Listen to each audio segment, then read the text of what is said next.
గృహంలో ఎలాంటి ప్రత్యేకమైన జాగ్రత్తలు తీసుకుంటే వాస్తు దోషాలన్నీ తొలగింపజేసుకోవచ్చు, వాస్తుపరంగా అదృష్టాన్ని సిద్ధింపజేసుకోవచ్చు, నేటి పరిహారాలు పరిష్కారాలు అనే అంశంలో పరిశీలిద్దాం.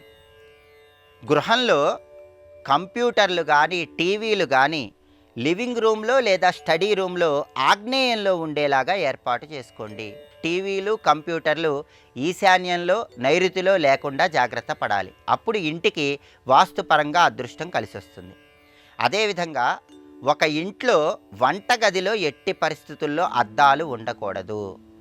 అలాగే స్నానాల గదిలో అద్దాలు ఏర్పాటు చేసుకున్న లేదా పడక గదిలో అద్దాలు ఏర్పాటు చేసుకున్న ఆ అద్దాలు తూర్పు దిక్కులో కానీ ఉత్తర దిక్కులో కానీ ఉండాలి. అంటే తూర్పు గోడకు కానీ ఉత్తర గోడకు కానీ పడక గదిలో లేదా స్నానాల గదిలో అద్దాలు ఏర్పాటు చేసుకోవాలి.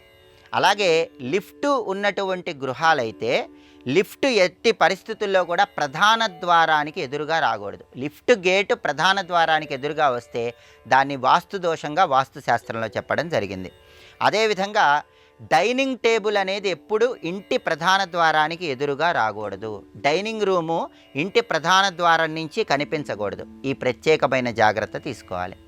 అలాగే పడక గదిలో నైరుతి వైపు నుంచి గాలి వచ్చేలాగా చూసుకోవాలి. అది అన్ని రకాలుగా వాస్తుపరంగా సానుకూల పరిస్థితులను కలిగింపజేస్తుంది. అంటే దక్షిణం వైపు లేదా పడమర వైపు, ప్రత్యేకంగా నైరుతి వైపు ఒక కిటికీని ఏర్పాటు చేసుకున్నట్లయితే దాని నుంచి గాలి బాగా ప్రసరిస్తూ ఉంటుంది. అలాగే పడక గదిలో ఎట్టి పరిస్థితుల్లో పూల మొక్కలు ఉంచరాదు. పడక గదిలో పండ్ల బుట్టలు ఏర్పాటు చేసుకుంటే చాలా మంచిది. దానిమ్మ పండు ఉన్నటువంటి పెయింటింగ్ పడక గదిలో ఏర్పాటు చేసుకున్నట్లయితే సత్సంతాన ప్రాప్తిని సిద్ధింపజేసుకోవచ్చు. సంతాన పరంగా మంచి పురోభివృద్ధి ఏర్పడుతుంది. అలాగే ఆఫీసులో ఎప్పుడైనా సరే మీ టేబుల్కి కుడివైపు కంప్యూటర్ని ఏర్పాటు చేసుకోండి. దానివల్ల వాస్తుపరంగా మంచి ప్రయోజనాలు చేకూరుతాయి.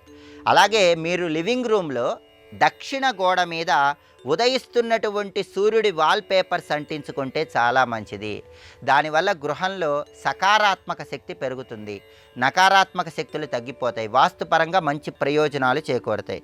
అదేవిధంగా ఎవరైనా సరే ఆఫీసుల్లో కానీ గృహాల్లో కానీ కుర్చీలో కూర్చొని వృత్తి చేసుకునే వాళ్ళు ఎవరైనా సరే వాళ్ళకి వెనుక భాగంలో పర్వతాలు కొండలు ఉన్నటువంటి పోస్టర్లు ఉండేలాగా చూసుకోండి. పర్వతాలు కొండల వాల్పేపర్స్ మనం పని చేసుకునే చోట వెనుక భాగంలో అతికించుకున్నట్లయితే వృత్తిపరంగా మంచి పురోభివృద్ధి ఏర్పడుతుంది. విద్యార్థులు కూడా వాళ్ళు చదువుకునేటటువంటి గదిలో పర్వతాలు కొండలు ఉన్నటువంటి చిత్రపటాలు ఏర్పాటు చేసుకోవడం ద్వారా విద్యారంగంలో మంచి పురోభివృద్ధిని సాధించవచ్చు. పోటీ పరీక్షల్లో అత్యున్నత స్థాయిలో రాణించవచ్చు. అలాగే విద్యార్థులు చదువుకునే గదిలో ఒక గ్లోబును ఏర్పాటు చేసుకుంటే చాలా మంచిది. వాస్తుశాస్త్రపరంగా గ్లోబ్ అనేది పృథ్వీతత్వానికి సంకేతము. కాబట్టి చదువుకునే గదిలో గ్లోబ్ ఏర్పాటు చేసుకుంటే విద్యారంగంలో మంచి పురోభివృద్ధి సాధించవచ్చు. వాస్తుపరంగా ఈ ప్రత్యేకమైనటువంటి సూచనలు గృహంలో పాటించడం ద్వారా సకల శుభాలను సిద్ధింపజేసుకోవచ్చు.